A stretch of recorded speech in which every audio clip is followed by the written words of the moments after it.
Hello students, in this lecture video I'll be discussing about how microorganisms are used in sewage treatment as well as in production of biogas. So to begin with, let us understand what is sewage. It mainly consists of human excreta, or it can be regarded as municipal wastewater. It is rich in organic matter and microbes which are pathogenic. So the main aim is to reduce the amount of this organic matter and the microorganisms which are not useful, which are causing infections. So the sewage is treated in STPs called as sewage treatment plants. It is done naturally by some heterotrophic bacteria which is present in sewage itself. So there are different levels of treatment. First is primary treatment, which involves physical removal of wastes through filtration and sedimentation. The solids which settle are called as primary sludge and the supernatant is effluent.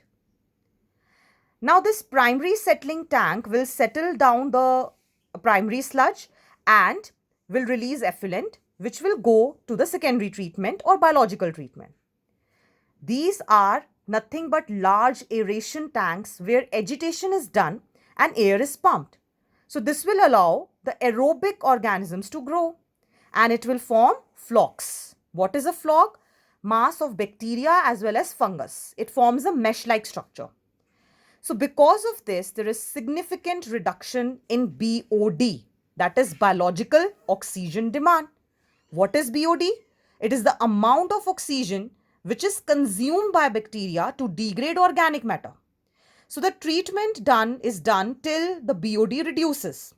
So you can say BOD is direct representation of organic matter present as well as direct representation of polluting potential.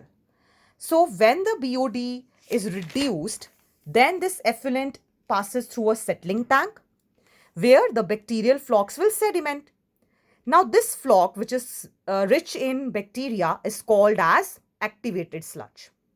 Why activated sludge? Because some part of it can act as inoculum in aeration tank where it will enhance the process of treatment of sewage. Majority of this activated sludge will go in anaerobic sludge digester. Okay, and the end products will be methane, hydrogen sulfide and carbon dioxide. So these constitute the biogas. So as it was seen that in the sewage treatment plant, we can say the biogas can be produced in this anaerobic condition. So using this concept, it was applied to produce biogas at commercial level. So biogas is rich in methane, which is produced by a group of bacteria which are called as methanogens. So methanobacterium is the major methanogen.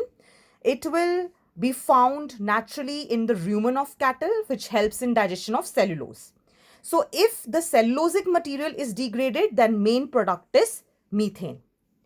Now the excreta or dung of the cattle, it is rich in methanogens and it will release biogas, or it is also called as gobar gas because of the substrate which is dung.